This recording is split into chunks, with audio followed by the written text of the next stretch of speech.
All right, hello everyone on our UGA Sports YouTube page. I am Dane Young. That is Brent Rollins. You know him from Pro Football Focus. You know me from UGAsports.com. We collaborate for our Film Don't Lie series, and it is April, Brent, and so that means that the NFL draft is in our sights, and that's what we're doing here today, talking about cornerbacks. I know you've been deep into mock drafts. You do a really fun thing on your Twitter account where you see what the Falcons could possibly do. But the whole first round, though, it looks completely different than it did this time last week.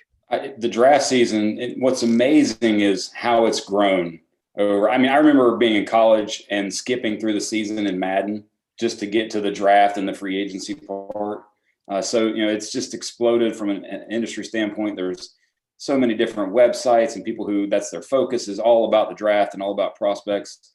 And we at PFF obviously have just big time dove into that as well. And we even have a podcast focusing on draft specifically. So it's just fun. And this year's draft to me is as intriguing as I can remember. I mean, even back, 2, 3, 4 years ago, and you've had multiple first round quarterbacks last year, 3, even back with Baker and Lamar draft they had 5 in that one. So, but the top heavy, the fact that the possibility exists, and like I tweeted this on January 30th, I still think it's the case that the first 4 picks are going to be quarterback.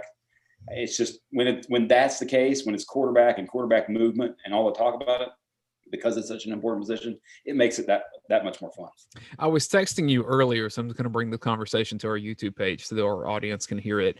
I've been seeing and reading the buzz about Mac Jones possibly being the targeted player by the 49ers at number 3 overall, which just seems absurd to me. And it's not a knock on Mac Jones and his talent. It's just with such a loaded quarterback draft at the top, it would seem like a lot to give up to go get Mac Jones when, frankly, I think he or someone not too far below his caliber would have been available. So I'll pose this question to you. 49ers, what the hell? It seems more and more, obviously, like Urban Meyer didn't even go to Wilson's Wilson's pro day. So they're clearly taking Lawrence at 1, as they should. I mean, I think he's the best sort of prospect, size, speed, arm, all the boxes that you can check since, Andrew Luck. So that's there. And I think the momentum is building towards Zach Wilson at 2. So 3, the 49ers moving up from 12 to 3, it's okay. You see quotes from, I think, even Daniel Jeremiah that we had on the podcast earlier in the offseason talking about it seems to be the league consensus that it's for Mac Jones. But I don't see it. I still think in the end, you take the bigger, better athlete, and that's Fields or Lance. And which one they prefer, I mean, I was listening to some sports radio yesterday. A great question posed is, when you think about it, if you're at 3 and and you've got those 2 guys who are both, big guys, physical, speed, arm talent all day long, what is it that you use to distinguish, hey, I like this one better than that one? Is it fit, scheme fit? Is it, personality, sort of, just characteristics, makeup? But by all intents, all purposes that we see, they're both like great kids and smart and all those kind of things. So what is it that you use for San Francisco to distinguish, hey, I want this guy? So that to me is going to be fascinating 3, but I think it is between Fields and Lance for that pick. I do think one thing that Georgia fans can take some solace in, and as we discuss cornerbacks in this episode of our UGA draft preview, we're going to get to some of this as well because of some of the matchups that they had. But when you start looking at the players that are really getting some buzz in the conversations for the draft, and this is beyond quarterbacks, but includes them too, it's guys that had success against Georgia or were primary causes why Georgia lost football games. When you're looking at Mac Jones and Devontae Smith, and Jalen Waddle to an extent, but really it was Devontae Smith multiple times against Georgia over the last 3 years. And when you look at Jamar Chase and the game that he had a couple of years ago, even J.C. Horn, who I think is getting a lot of buzz as a rising defensive back, and he's got the NFL pedigree for sure, but those cornerbacks under Will Muschamp did a great job against Georgia receivers. And so I think you're seeing that the teams that have had success against Georgia were led by players that are now about to get paid. Yes, and what do draft evaluators and NFL evaluators want to do as much as anything? They want to watch you go against guys who are also going to be NFL guys. So we're going to break down the cornerbacks here in a little bit and talk about Tyson Campbell, DJ Daniel, and Eric Stokes. And we're also going to look at how they performed against Jamar Chase, Terrace Marshall, and Justin Jefferson in the LSU game, against Josh Palmer at Tennessee, against Anthony Schwartz and Seth Williams in Auburn, against Smith and Waddle in the Alabama game, against even Denzel Mims, if you go back to the bowl game, who was a first round pick. So or I think late first round, maybe even early second for him, but high pick in the draft for the receiver position. So they are going to watch tape specifically in terms of how you performed against those other NFL level athletes, just like people were watching Chase against, in that Georgia game, and even against when he plays against Sertan in Alabama. So that's what you see is you got NFL talent across the board, specifically in Georgia's secondary, and there's a lot of those guys that are going to be picked. So, evaluators are going to see how those guys performed against them. I think those 40 times for Kyle Pitts and Jamar Chase made them top 10 locks and potentially sneaking into that fifth spot in the top five. If it's not five quarterbacks, if a team doesn't trade up to get a fifth quarterback up there, it's as loaded of a top 10 as I can remember. And maybe that's because it's so SEC heavy. And so we just see those guys like Pitts and Chase. To me, Pitts, Chase, Sewell, those three guys are the first three non-quarterback picks. And that's what's even more interesting about this draft is the lack of just high-end and true elite level first-round type defensive talent. Like you might see where it might be 11, 12 before a defensive player is picked. So that's very different from years past. Joe Henricks in the YouTube chat says that he believes the 49ers are going to go after Jamar Chase. It'd be quite a haul to trade up for a receiver when that's not a position that typically a team like the 49ers especially, and the Steelers do this often. You can get talented guys that can do a lot of great things later in the draft. So, with the difference between a Jamar Chase and an Elijah Moore be so much that you want to trade future capital, I just don't think that's the case. That was a quarterback trade. Yes. It's quarterback trade, and Kyle Shanahan knows quarterbacks. I think we can stop at that. We're here to talk about Georgia cornerbacks and guys that will be defending against those quarterbacks and those receivers. And we're both going to share our screens a couple of times here. So we'll just start alphabetically, although we're not going to stick alphabetically because there are two corners in this draft for Georgia that are going to get the most buzz. DJ Daniel is just not going to be drafted as high as Tyson Campbell or Eric Stokes. So that's not a slight to him. It's just the facts of where they're at. I think every NFL analyst, college analyst, they would tell you that. Georgia's playing time can tell you that. So I'll share my screen right now, and we'll just kind of give a quick intro, and then you can dive a little bit deeper. So let's start with Tyson Campbell, 6'1", 193 pounds, out of American Heritage High School in Plantation, Florida. Just an insane athlete. And really, I think the book on him has been about the same as when he arrived at Georgia. With that frame and that speed, he can do what you need him to do. And I think the NFL is saying the same thing, although I would say his production probably did not match his athleticism as a whole, and that tells you how athletic he is.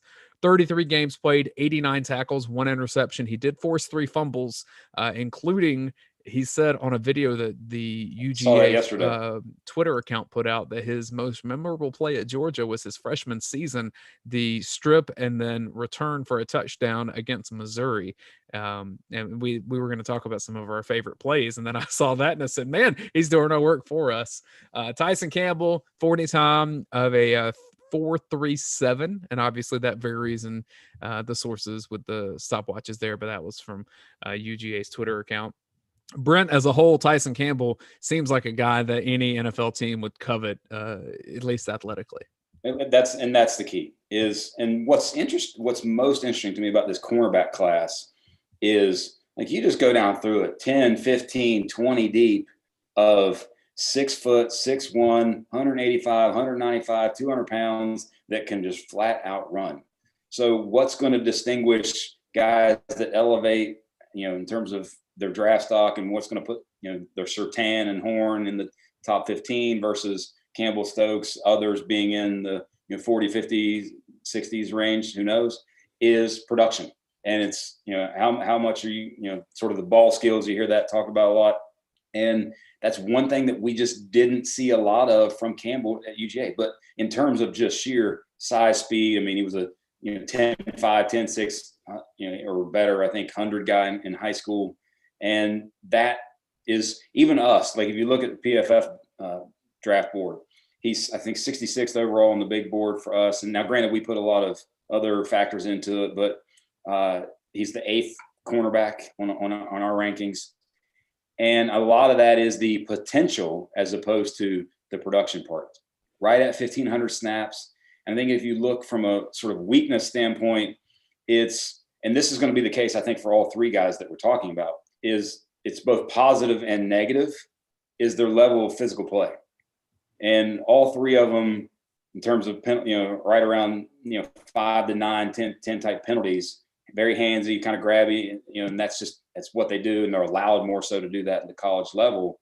But the other good side of that is, especially, and for me, like if I think about Tyson Campbell's most memorable play for me, it wasn't like the strip and the fumble return was a great one. But this past season against Auburn, when you had Anthony Schwartz, on a bubbled kind of jet type action, and Campbell chases him down all the way across the field near the goal line, tackles him short of the goal line. That to me is just that signature play of this guy is an elite level athlete and an NFL level athlete from day one. Well, and one thing about him too is that when he gets into the character and the leadership, and he's going to pass that with flying colors. Guarantee that guy's done well in his interviews, and I think all three of these guys. And I'm not saying that because I work for a site that covers Georgia. That's not homerism at all. That's saying from the people that I've spoke to, they say that all three of these guys are hard workers, and it comes out. And one of the things that you and I talk about, the NFL doesn't care as much about the character stuff as maybe colleges do. They care about what can you do on the football field and will you be there. So as long as you're not doing anything that's going to prevent you from being on the field, show up and work. That's what they want. And what was it that Jeremiah said on the podcast? Something to do with red, like a red. Red Star player. When he was with the Baltimore Ravens, they would flag Red Star players as just guys that wherever you get him in the draft, that's a guy that you want on the team. Right. And some of that could be energy. He said Richard LeCount had checked all of those boxes, where frankly, Richard LeCount physically doesn't check some of the boxes otherwise. So that would help a guy like him. But we see so many cases of guys that are the opposite, where you don't know if they're going to show up. I mean, I hate to call him out here, but the Isaiah Wilson situation is the extreme of the extreme of the extreme on that. Yes. Where first round talent, and now he doesn't have a team or a job. So Campbell, I think, also checks that sort of a plus character box, and we've heard so many of those good things. But when you look at that, so you combine elite athleticism, plus character, work ethic, all those kind of things with production. His career overall grade 83.3, his career coverage grade 81.9. So there's high level production there. Now, one of the things I think that might push him slightly down, it's not like he tore a knee up or anything, but he's always, nagging like hamstring and other little injuries that have, shortened a lot of his sophomore season, in and out of the lineup at various points because of injury. But still yet the measurables are there. All the testing is there from the athleticism standpoint. And I think you're going to see him in terms of who goes first, Stokes or Campbell. I think we'll save that for later, but he's going to be there in one of those first two and within the second round somewhere. When you were looking through your PFF data, did anything stick out about how Campbell performed against some of those top NFL quality receivers? Yeah. So like we talked about the open, I went through and looked, and it's with Chase against Chase, Marshall, Jefferson, Terrace Marshall, likely finds himself late in the first round, early second. Anthony Schwartz and Seth Williams at Auburn, Josh Palmer at Tennessee, Smith and Waddle. And then the Florida game for Campbell, I put Grimes and Pitts because those were two big plays in that game. And then Denzel Mims. So when that's one thing in one area where if you take out those plays versus the rest of his career, he's probably, up near 90 in terms of grade. But against those players that I just mentioned, he gave up 14 receptions on 20 targets for 311 yards and 4 touchdowns. And, one of those was the Waddle touchdown this past season against Alabama. That was, sort of his, where he just slipped a little bit and got beat. In the Florida game, 2 jump ball touchdowns that Pitts and Grimes both just jump over top of him. Palmer the same way in the Tennessee game, got a touchdown on him in that realm. So, those guys, he didn't get targeted against them against Denzel Mims. So against those elite level players, he's had a little bit. It's one of those where it wasn't like he just wasn't there and he was completely torched. It was just plays on the ball at the catch point. The other guys made them, and he didn't. One reason why tackles is not a really good stat to measure cornerbacks specifically, because if a player has a low number of tackles, it probably means that they weren't targeted very much, which means they were doing their job. It's a lot like offensive line in some ways. Missed tackles, definitely. Yeah. And what's amazing when all 3 of these players, and this is one of the things that to me, every NFL team is going to look at and be like, all right, that guy can go tackle. Every single one of them. All physical in the run game. And between the 3 of them, their entire careers, 11 missed tackles. And, we're talking almost 3,500, 3,800 snaps between the 3 of them. 11 missed tackles, all high tackling grades. Very, very good in that department. It speaks well of Georgia's defense. I'm going to share my screen again if you're watching on YouTube and just show you. I collected 3 different mock drafts. So Daniel Jeremiah gave us his. If you scroll back in this podcast feed or YouTube feed, you'll see my conversation. It was mainly Jim Donnett's conversation with Daniel Jeremiah. I was helping facilitate and run a Zoom, but Daniel was awesome, and we enjoyed doing that. So we've got his grades on here. We've also got Todd McShay from ESPN, and then NFL.com is also on here. And for Tyson Campbell, they all said 2nd-round pick, and I think that's probably pretty accurate for him. I think that's also a really good landing spot because that gives him a really good runway to get that 2nd contract, and that's what players always say is you got to get the 2nd contract because that's where the money is. Yeah, in our mock draft simulators, we've added a thing, average draft position. So all the mocks that people are doing on our website at PFF, his average draft position is 59.2. So right around that lower middle to late 2nd round, and I think that's where he ends up. I actually think that and I'll go ahead and say it. I think Stokes gets picked before him, because of the consistency of high-level play and some of the things that we've seen from him as opposed to Campbell. But still, you go in the first couple rounds. And what's going to be interesting for all 3 of these players is the depth at receiver, the depth at corner, because there's such depth at the positions. A team at 40 might say, all right, I'm going to take this, offensive tackle here because I feel good about getting a corner in round 3. I don't have my grades on my corners aren't that different. These 5 guys are here. One of them is going to be there at my 3rd-round pick. So I'm going to go ahead and take the best offensive tackle or D lineman or edge guy here. And I think because of the depth of the positions, it might push all 3 of them down just a little bit. In a game that I play with my friends that I'll text sometimes, and this is a bit jokey, so don't take this part too seriously and think this is some crazy analysis. But like this guy kind of feels like a blank. So like then you insert the team there. So like obviously there are stereotypes in the NFL. You can pick out the guys that are going to be Ravens for 10 years and just be on that defense forever because that's what they do. You can pick out the guys that run really fast and be like, oh yeah, that's a Raider. So Tyson Campbell to me, I think about, he kind of feels like an Indianapolis Colt. I don't really, I don't know why per se, but maybe it's on turf. He'll be a little bit faster. Pretty stable franchise. Tyson Campbell feels like a Colt. So I also think Seahawks. Oh, that's good. Seattle, because of the length that they want and the length that now, or even the Cowboys now with Dan Quinn at defense as defensive coordinator, the length that they want at that position. I think those 2 teams kind of set up well there. You're gonna be good at my game. This guy just feels like whatever. That's what we'll go with. So a 2nd-round pick, I think we both agree that that's pretty accurate for him. Let's move on to Eric Stokes. I agree with you that I think Eric Stokes will get drafted higher than Tyson Campbell. And when I pull up his kind of bio that we have, I have lost that in my screen share. There it is. Okay. Eric Stokes, 6 foot, right at 6 foot. He was a couple, a little extra over, I would say. 6 foot, 194 pounds. East Side High School, Covington, Georgia. Shout out Newton County.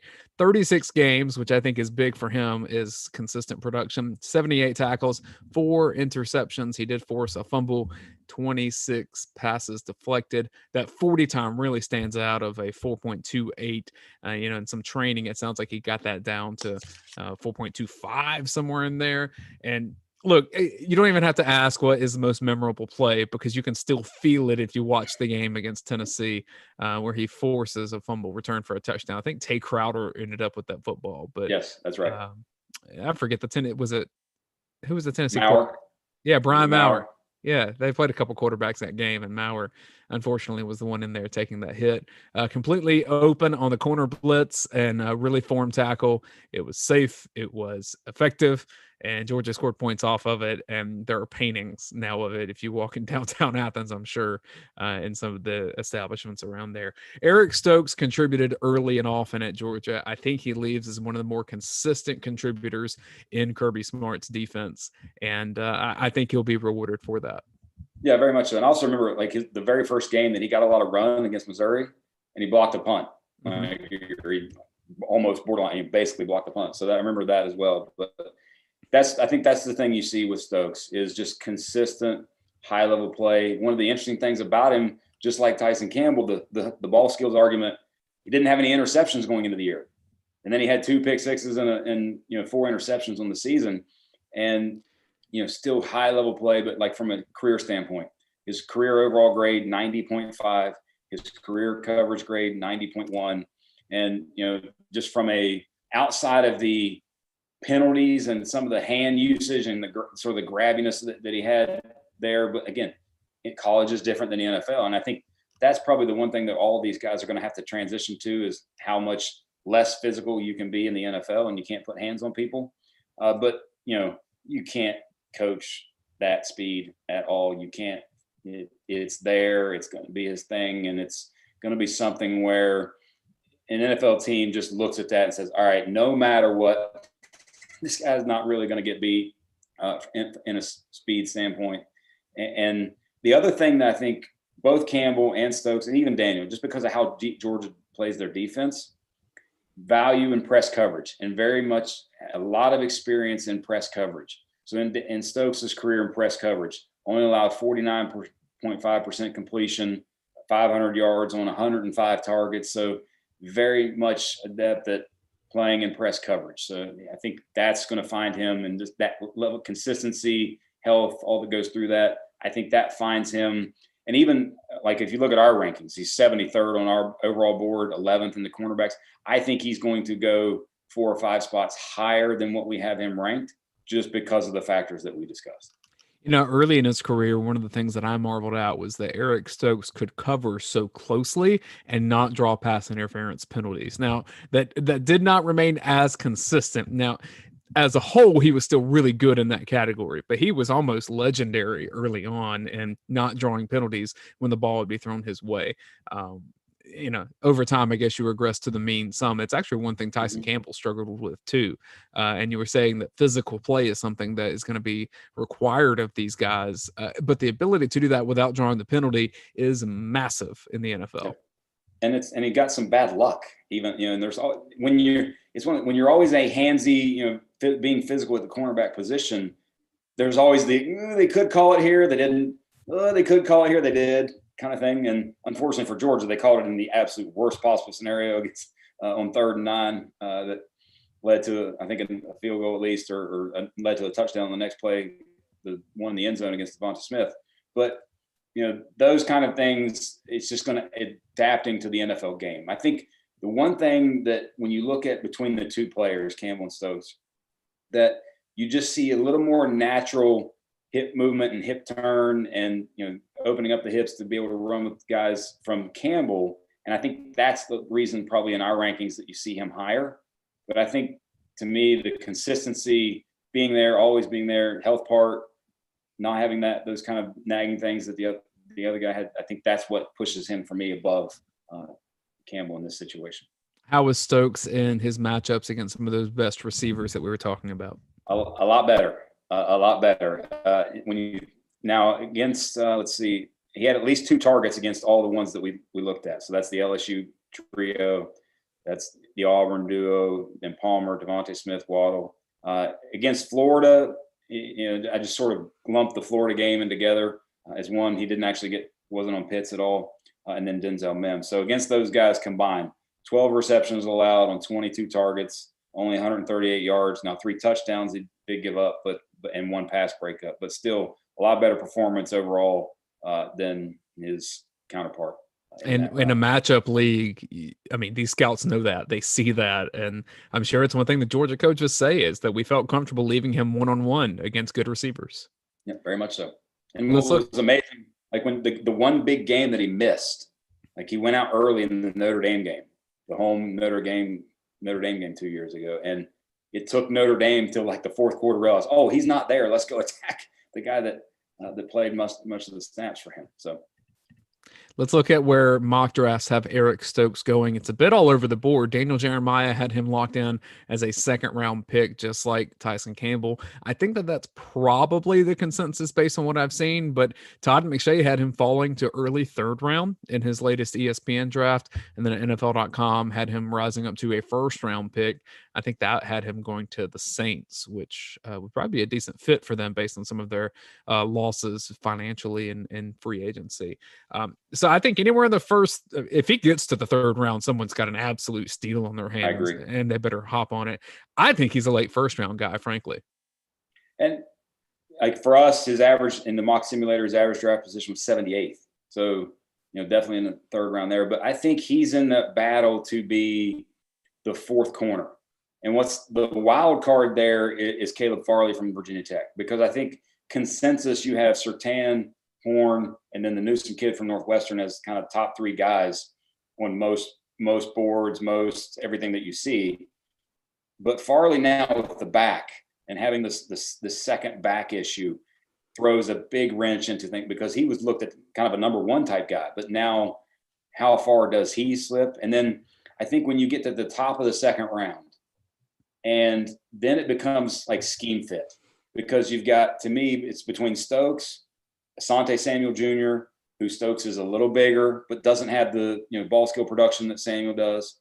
And then you've got Elijah Molden from University of Washington, who's more slot corner safety type, but more slot corner guy than outside guy. So if someone values Stokes and values the outside corner more early in that 2nd round, I think he becomes, and if Farley falls, that's the key. If Farley's health to the point where he falls and moves to a mid to late 2nd round guy because of the health part, I think he can sneak in there and become that 4th corner taken, which right at the top of the 2nd round. Don't discount the NFL pedigrees on a couple of those guys too. I know Surtain just on his talent, but obviously, I mean, he grew up in the NFL essentially. Same thing with Asante Samuel. One thing that we probably should have mentioned with Tyson Campbell, he played in the same defense with Patrick Surtain Jr. in high school. That's amazing. That poor division that had to throw against those 2 guys. I'm assuming they just ran the ball a lot. Whoever played them lost a lot. I think they won the state title that year, by the way. I'm almost certain they did. They win the state title frequently, from yes. what I understand, with South Florida football. Stokes and Campbell, great players for Georgia for a long time. Probably consensus, if you just combine everything that's out there, would say 2nd round for both of them. I just think that Stokes may have a bit more of a window to rise up higher if things get a little squirrely in front of him, and I think that's exactly what you're seeing too. DJ Daniel is Georgia's 3rd cornerback in this draft cycle. And, it's a bit of a weird situation for Daniel because he did not play a whole lot this last season because of injury. 6 foot, 185 pounds. He may be a little bit heavier at this point. That was the latest that I found. Spalding High School in Griffin, Georgia, came to Georgia by way of Georgia Military College as a transfer. Played in 21 games, mostly in the 2019 season. 51 tackles, 9 passes deflected. 40 time is slower than the other 2 guys, 4.46. Still checks the box. Checks the box. He's fast enough. fast enough to run as far as you need to with these other guys. He's just not going to have some of that like flashy workout kind of things. In terms of mock drafts, most people have him going late in the draft, and so you're just not going to see a whole lot of reputable mock drafts that go, in that 5th, 7th round range. Right. That's where Daniel Jeremiah had him, is somewhere between the 5th and 7th round. And frankly, once you're getting to that point, if you're in the 7th round, I hear a lot of people say you'd rather be a free agent anyway, so you can kind of choose your opportunity. Overall, from DJ Daniel, what play or plays come to mind when you think about his tenure at Georgia? Unfortunately for me, a couple of them where he got beat deep but didn't give up touchdowns. But I think the most thing that I remember from him is his ability to be physical in like the bubble screen and run game. Always keeping great leverage and being physical with receivers, never sort of pushed off his spot in any way in that way. But I think we need to go back and look at 2019, obviously, because that's where he played the majority of the snaps. And that's also when he had what I think was his most memorable play, which he played a big part in helping Georgia secure the win in the final play against Notre Dame in the night game in Athens. Very much so. That final play, he was right there involved to make sure that pass was broken up. Ian Book's pass. I forget who it was to, but still, that was when I think about the best thing that DJ Daniel did, that was at least his moment in the sun. Yeah, and he played great in that game specifically. If we look back, I'll sort of pop mine on here. If we look back to this is DJ Daniel from in the PFF. Looking back in his 2019 season, 683 snaps, 89.2 tackling grade. I think was leading or second leading on the team. And when we look over the coverage numbers, 47.2% allowed in terms of completion percentage. Very little yards after the catch. A lot of pass breakups, but the penalties, obviously, the handsy things that we talked about with the others, it still was there with him. And then obviously we don't see as much from a production standpoint this past year because he only had, 140 snaps. So, when you look at that, I think, again, though, still 6 foot, 190-pound guy who very physical. I mean, at the Senior Bowl, just went up against everybody he possibly could, got every rep he possibly could, which I think would be, from a team standpoint, endearing. And I think he had an interesting quote. I want to, hopefully I'm not misquoting here, but I thought he said at some point, maybe at the pro day, that he would have come back if he didn't feel confident in his draft position. And, if he hadn't gotten a grade from the NFL guys that, hey, you're going to be picked in this kind of range. I think I eventually see him in that, possibly in the late 3rd, but depending upon the run of cornerbacks, I see him more as a 4th or 5th round guy. And I think he jumps a lot of the guys that we have over him in terms of our board. He's 203rd overall, and I think the 30th ranked cornerback. I think people are going to go back. There was a good Twitter, somebody had put on Twitter, all of his snaps against Jamar Chase from the LSU game. And he was right there with him the entirety of that time frame. And if you look at his performance against those same guys, the plethora of receivers that we talked about, so that just becomes the LSU game, the Auburn game this season, against Josh Palmer, Tennessee, where he did give up one big play for the touchdown, and then against Denzel Mims. In those 4 games combined, 8 receptions allowed for 116, or 8 receptions on 16 targets, 148 yards and 1 touchdown. But a couple pass breakups, very good against LSU and really good against Auburn, other than once his coverage grade wasn't good because he got beat a couple times. I know Schwartz beat him once and just got overthrown by Nix, but I think you're not going to go wrong taking him in the 4th round as a guy that you can put in that's going to be physical, that's ready. Again, same thing. Played a lot of press man coverage and played in big time against big time competition. DJ Daniel kind of feels like a Dallas Cowboy to me. That's it. See, that's the reaction I try to get in this game. I succeeded in my goal. I feel very. I would almost say very Cleveland Brownie to me. Oh. And the reason I say this because I've seen them recently get into that. They took Greedy Williams and some other guys that have that same size, speed kind of combo. So, yeah. I didn't give you my Eric Stokes feels like. I feel good about this one. Okay. Los Angeles Chargers. I can see that. That's a very good one, actually. Yeah, I won you over. I could also see him as a Jaguar. I could see, Urban as a guy who Urban Meyer now the coach for the Jaguars loves him some speed, and even the Raiders. The Raiders, obviously, anybody who's really really fast, you associate a lot of times with the Raiders. But I think he could be a Jaguar is one I could see him being, especially at the top of round 2. In terms of DJ Daniel, I think Georgia's got a cluster of guys that could go in that anywhere from 4th to 6th round range. And Yep. it's all going to depend on team fit. And then if there's a run on a certain position, maybe teams reach a little bit, or opposite. If there are a run on positions away from that, maybe the depth just hangs out there longer, because we're going to talk about these guys in subsequent weeks. But I think the same thing could be the case for a Ben Cleveland, a Trey McKitty, who did the same thing with DJ Daniel and performed well at the Senior Bowl.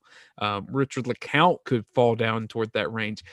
But at the same time, some of these guys, there's going to be 1 or 2 guys that don't get drafted from this group at Georgia, and it's going to surprise a lot of us. But there are a lot of good football players, and they come from a lot of different places. The other thing, too, is it's really hard to evaluate based on last season. And so some guys are going to take some flyers based on what they've seen in combines and pro days. Yeah, it's a draft season unlike any other with no combine. I mean, last year the teams couldn't meet with players and do all that stuff, but the combine happened. So you at least had that, and you got sort of some semblances of pro days later, but it's still a very intriguing draft season. I think one of the things that at least guys that, SEC type, all the SEC players have, hey, I got 9 or 10 games against all SEC competition. Go watch this past season on my tape. Like even Daniel played decently well when he was able to play this past season, to the point where, when all 3 were healthy, there was at one point when all 3 were truly healthy, that there was a rotation where it'd be Campbell, Stokes to start, and then a couple series in, Daniel and Stokes for a while, and then Campbell, Daniel for a while. So the coaches felt confident enough to fully rotate those guys. So I'm going to put you on the spot. What round for Daniel? I think he goes early 4th round. At worst, I think middle of the 4th round. So Georgia, based on your predictions, would have 2 second-round corners and 1 4th-round corner. That's pretty good. I mean, that's really good for one position on a team.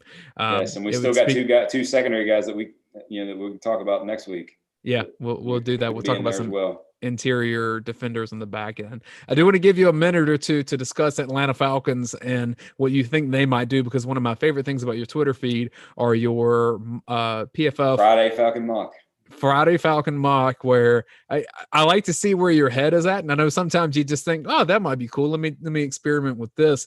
But I mean, now the Falcons are in a very prime position to really shake up what can happen in the first round. They are on some very, when it's all location, and real estate, they are in some very good real estate right now. If they want to do, if they want one of the top 4 quarterbacks, and it's Fields, it's Lawrence, Wilson, Fields, and they want to take Trey Lance as a developmental guy who is going to sit behind Ryan for at least a year or 2. I think they fully aware to do that, because they're not, to me, the elevation in coaching that they're going to get over this season and then next is going to put them in the, now we got the weird 17-game schedule, but put them in the 9 or 10 win category at minimum, because of that elevation and the talent that they have already. You're not going to get that opportunity to be at this high in the draft to pick quarterback again, I think, for a while. So that'll be intriguing. It basically comes down to me, if they want to go quarterback, take the guy they like that's there at 4. If they like one of those 4 guys, and especially from their evaluations for future quarterbacks, and then even other quarterbacks in the draft, or you move down. Now, who you move down with becomes quite interesting, because we know Carolina's probably looking to move up. Denver is a possible move up type team. And it's hard with Carolina, because the Falcons, do you want to give someone a young quarterback in your division? Exactly. That's like, you better take everything from them, I think, if you move back with them specifically. But to me, I will say every mock draft that I do, and if I move back to a place where I would like to be able to still get Kyle Pitts. Because to me, he's the one player, and if they just sit pat and select a player at 4 that is not a quarterback, he's the only one I would take. I look at the division, and A lot of my family are Saints fans, so I'll just be like very upfront with that. So I know a bit more about that. The Saints trajectory is not good right now. They have a lot of money issues. They're replacing Drew Brees. It's probably going to that's Jameis Winston / Taysom Hill. That's not going to be a team that does a whole lot, especially in the short term. So when I look at the division, let's say like a 3 or 4 year window, I mean, Tom Brady might play forever. We'll see. Maybe he does for Tampa. But Carolina is searching for their quarterback solution. New Orleans will be searching for their quarterback solution. In the long term, Tampa will have to do so as well. That puts the Falcons in a spot where they can get an early advantage on what that post Matt Ryan era looks like. And if they get a player that solidifies that spot, I think the Falcons will be in a prime spot to control the division in the foreseeable future. And like you said, if you don't get a high enough pick to do that, especially in a draft where quarterbacks aren't quite, I mean, if you look at next year's quarterback class, from what we know now, it's not going to be as good next year. Maybe the following year it picks back up, but this is, it seems like a pretty legendary quarterback draft. Yeah. And what's interesting is because of who your coach is now. And I was talking to Pollock recently about, sort of draft type stuff. And his comp for Trey Lance was Ryan Tannehill, who Arthur Smith just coached, extremely athletic guy. Tannehill was a receiver, but, partly quarterback receiver kind of guy, and then eventually settled at quarterback and got picked high, but very athletic, size, speed, very similar, that kind of traits. And then now you've got the guy who coached Tannehill and has made him, a top 3 ranked quarterback, at least from PFF grades over the past few years. That one to me, if you're going to sit there and take QB, because I think Fields goes 3, I just think there's too much good. People were nitpicking way too much on him. There's too much talent, too much everything for him not to be one of the top 2 to 3 guys. My argument then would be, if you're going to go into what worked for Arthur Smith with the Titans, is you got to solidify that running back spot. And there aren't Derrick Henrys out there, but Najee Harris is pretty special. So if somehow the Falcons traded back and wound up with him, that'd probably be a pretty good fit, I would say. And it'll be interesting to see, because there's a lot of Falcons fans who are heavily coveting Najee at that top of the second round pick that they have. So it'll be interesting to see how all that breaks down. I'm just excited. I love the draft. It's especially when the team that you're close to is picking so high and such a quarterback heavy draft. It just makes for way more fun. Well, I'll tell you this, if we're already seeing the trades and the movement a month before the draft, it's going to get pretty crazy closer to time, because that means teams are lobbying to do things. And typically teams don't like to show their hand until pretty close, because then there gives more time for their opponents to react. So there's a big chess game going on right now, and it's starting a bit earlier than I remember, at least in recent years. And that's what's fascinating with the Falcons sitting at 4 is, like, for example, if we see a pre-draft trade and the Falcons move back off of 4, whoever's coming up to 4 probably either one loves both Fields and Lance, or loves one of the 3, or is fine with either of the 3, or 2, they know who San Francisco is taking at 3 and who New York's taking at 2, and they're like, all right, my guy that I want is going to be there at 4, and I'm moving up for him. The other thing that's happening is when everyone's saying that Mac Jones is getting a lot of love in San Francisco, if everyone's saying that, that means someone's wanting them to say that.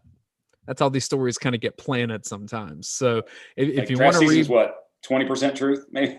There's a lot of things that get said that whether by agents to try to get their players a little hyped and get some GMs nervous, or by GMs to try to scare off some other teams. And, Mac Jones will be a fine football player, I'm sure. But look, this stuff is not overly complicated to me. I can walk on a field and be like, Mac Jones or Justin Fields. Okay, I'm good. I know what's interesting for Carolina too. If Carolina doesn't move up, would they sit there and take Mac Jones at 4? Because outside of I think Burrow is obviously a better runner, but from an arm strength, throwing accuracy standpoint, those two compare very favorably. And Brady had Burrow, so Joe Brady, the offensive but whoever gets Mac, their offensive line needs to be stellar, because he's not going to help himself in moving around. And it's one thing that, Joe Burrow can help himself and move around, and he still got clobbered on that terrible offensive line with destroyed. The Bengals. Yes. Derek Carr 2.0, at least for now. My brother's an LSU fan, so he's really worried about Burrow and his health. The Bengals already signed one tackle, and there's still a world where they take Sewell at 5, or move back and take a Rashawn Slater if they can. So I think the Bengals will address their offensive line very much so in this draft. I'm going to toss one more question out to you and then we'll wrap this. But it seems like the quarterback drafting in the NFL is changing to an extent to where you almost take as many shots at it until you get the guy that can really help your franchise. I don't think that was the case in recent years, because it used to be, all right, if we took a quarterback 3 years ago in the top 5, we kind of need to stick that out and at least make that guy feel like he, is worth it. I don't think teams care about that anymore. So I think when you see Goff and Darnold and they're underperforming based on where they were drafted, okay, we'll just take someone else right behind you because we need to do that. Have you sensed that change in, I'd say, the last 5 or 6 years? Yes, very much so. The economy, or the sort of the market of quarterbacks. And when you think about what wins in the NFL now, it's only one of two things outside of the anomaly that is Tom Brady and him always taking less money and things like that. Outside of that, it's either you have a rookie, quarterback that's good and on that rookie contract, and then you build greatness around them, a la Rams, Eagles in a way, and then just Foles kind of took what Wentz had done a little bit. Or you have your high dollar quarterback and you get good enough in other places and create depth with, high value veterans. And that's how you win. You either have that greatness, the Rodgers and now Mahomes on the heavy contract, and then build around them as best you can and be good in the draft. Or you have the rookie quarterback with the quarterback on the rookie contract and you put all kinds of talent around them that you could spend. So and the best franchises tend to help start at one place and then transition to the other. And I think that's what the Seahawks did so well. Russell Wilson was that underpaid guy on a really good team. And then, they built around him as much as they could. It seems like he's a bit disgruntled there now. And then once you have that high-dollar quarterback, if you don't draft well and get guys who contribute and bring value in the draft, you're going to fall off. And Seattle's kind of done that. You're going to have to start over and get another quarterback probably. Yep. I said it last question, but I was going to text you this after. I might as well do it on the show. If you had to pick 5 quarterbacks in the NFL right now, this is such a sports radio hacky thing. I'm curious how it would compare to mine. Most people obviously have Mahomes up there at number 1, but like your top 5? Yeah. Like who's my list? And I guess that's like, it's like, would you rather have for this season or you're building a team? Because those are 2 different questions, right? Because I think you'd rather have Aaron Rodgers for a season, but if you're building a team, you're not going to have Aaron Rodgers in your top 5. Mahomes is obviously up there. Deshaun Watson had one of the best quarterback seasons when you look at it. Independent of the other stuff. Sure. On the field. Definitely independent on the field. Rodgers is still there. And you can't not put Brady there because of what he's doing, in terms of now, but obviously the down the road part. But I still am very much a believer in Joe Burrow. I think he's going to be a guy who stays and elevates himself year in and year out once he gets a little bit more from the rest of the team. I started this whole discussion to see if you would drop Kyler Murray's name because at least as a fellow former short quarterback and fellow short quarterback, I will always be in Kyler's camp. And Kyler and Kingsbury out there, that's been a pretty good marriage, and now AJ Green joining the party. JJ Watt and a lot of former guys. And if you want to talk about a former Georgia killer, Andy Isabella from UMass is still out there running around. All right, we've probably gone on too long. We were talking about cornerbacks for most of this, but then we droned on as 2 guys that like sports do. Thanks for watching this. Thanks for listening. We will have another one of these next week. No, you're out next week. Is that correct? Possibly. We'll see. More than at likely, some point, yes. It's spring break. Who knows? We'll see. But it's a maybe. We might be able to work something out. Family stuff comes first. At some point, even if we have to double up, we'll get to interior defenders, and that even goes further into the secondary as well, and then flip over to offense. We'll make sure we touch on every draft-eligible player from Georgia on this YouTube channel and podcast feed. Brent, if people want to see more of your content and your Falcons Friday mocks, where can they follow you on Twitter? At PFF_Brent. That's really easy. If you want to follow me at Dane Young, it's just my name, DAYNEYOUNG. We are here on behalf of UGAsports.com. Go join the dog vent. Check it out. Make sure that you're seeing the news breaking there. UGAsports.com broke the news about the injury of Jermaine Burton, and then also the update that Jermaine Burton is going to be fine, but just have a spring football that's disrupted by a hyperextended knee. So go check out everything we're doing over at UGAsports.com. And thanks for watching along with us. We will see you next time.